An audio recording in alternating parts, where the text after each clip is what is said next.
What's good, YouTube, man? Welcome back. Your boy Spark with another video, man. You already know what we doing, man. We here to spark it up and spark the conversation, man. So we gonna jump right into it. We gonna switch the gears, man. We talking about aliens, man. Is aliens real, man? All this UFO sightings and all this UFO talk going on right now. See what CNN talking about, man. They acting like they cracked the code, man. Let's see what's going on. Tonight, a 4.5 billion-year-old cosmic rock about to land back on Earth. This spacecraft, as you see there, is carrying a sample of rocks and dust from an asteroid named Bennu. And it's entering Earth's atmosphere at a velocity of 36 times the speed of sound. The sample is going to land in this desolate section of the Utah desert. That's important because Bennu overall is an asteroid the size of the Empire State Building. It has a real chance of smashing into Earth in 159 years. Named the asteroids if that and all actually that. happens, it would hit Earth with the force of 22 atomic bombs.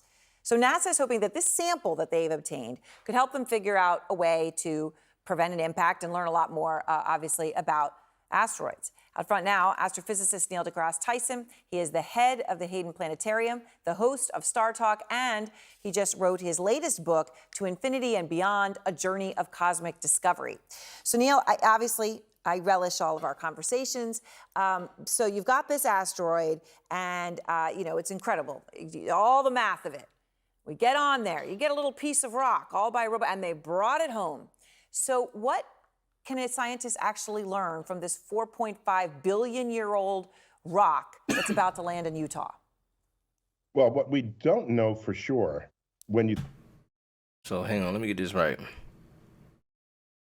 They claiming they just went outer space, landed on this moving asteroid that's heading towards Earth, and chipped a little piece of rock off of it and brought it back. That's what they telling us. That's what she just said, bro. I think we would, but we just don't, is what's the structural integrity of asteroids? Only recently, recent decades, did we learn some of them might just be rubble piles gathered together that are masquerading as a solid object. Others are sort of loosely held together. This matters because if you want to deflect an asteroid that might be headed your way, and you nudge one part of it, and it doesn't have the structural integrity to stay together, you can end up breaking off a piece, and your mission would then fail.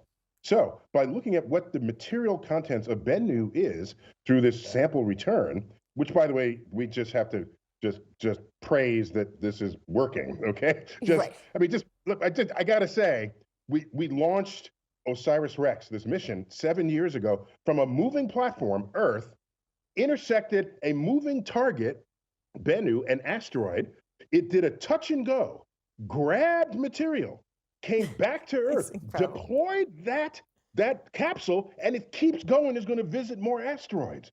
And then people are saying, oh, I don't trust science. I mean, science this. It's like, do you know what we do? Do you have any idea? I mean, it is pretty incredible. And then there's also the, oh my gosh, we can do that. And what a mess we make of so many much more simple things here at home, right? Just as crazy. Okay, so if Bennu does hit Earth, and I know that obviously we can talk about odds, but if it were to, you talk about something 22 times, is that what I said? 22 times the size of, or 22 atomic bombs, let me make sure I say it exactly correctly.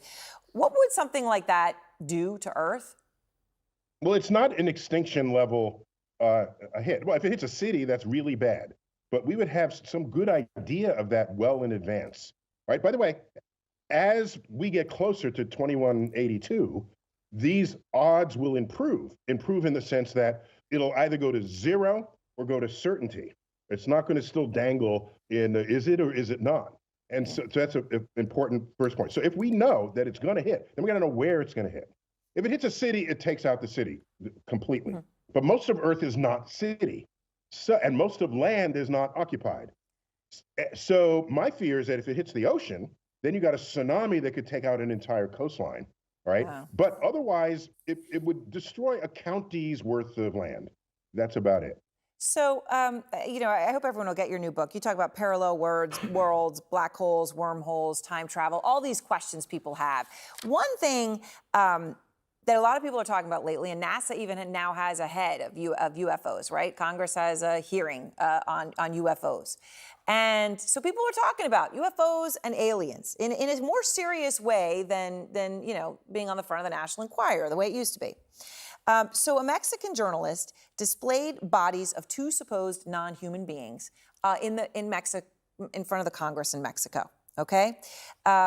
Each with three-fingered hands and elongated heads. Now, before we all mock the video, right? Because it's gotten a lot of mocking. It looks a lot like ET. But as I said, NASA just announced for the first time a director of research on UFOs. So they are taking this overall topic more seriously. What's your take on this?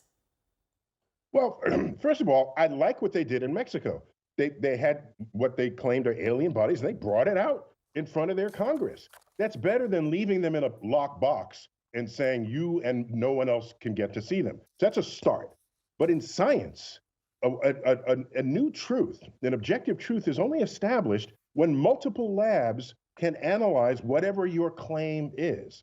When we brought rocks back from the moon, we distributed them to all the labs of the world. So everybody participated in that discovery.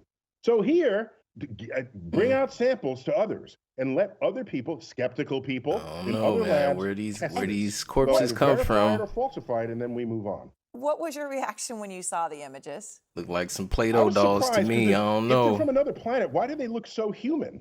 They have two eyes, a nose, a mouth, shoulders, hips, femur, a rib. Why? Most life on Earth shares DNA in common with us. It looks nothing like us. So how could it somebody? So that was my first thought. Second, any corpses or mummified remains, there is no bone in your nose. It's an open hole into your skull. These aliens have intact noses, okay? If indeed that is their nose, okay? I don't know for sure. That's odd after 2,000 years to still have a nose with two cavities in it. So that's odd, but they should share it. That's how we determine what is true and what is not. All right, Neil, thanks so much. Great to talk to you. All right, y'all, that's it, man. That's the video. I don't even know about that last part, man. I don't know about that last part, dog. What y'all think, man? Is aliens real? What them Jones look like? Did them look like real corpses, or did somebody make that? But who knows, man? I gotta see more, man. Let me know if y'all like these alien videos. I mean, they did, showcase it in front of their Congress. But we got our Congress here in the U.S. talking some craziness too, talking about, yeah, we gonna look at those videos later too, man. Let me know what y'all think, man. Leave a like, leave a comment, hit that sub button, man. Until next time, man, we out.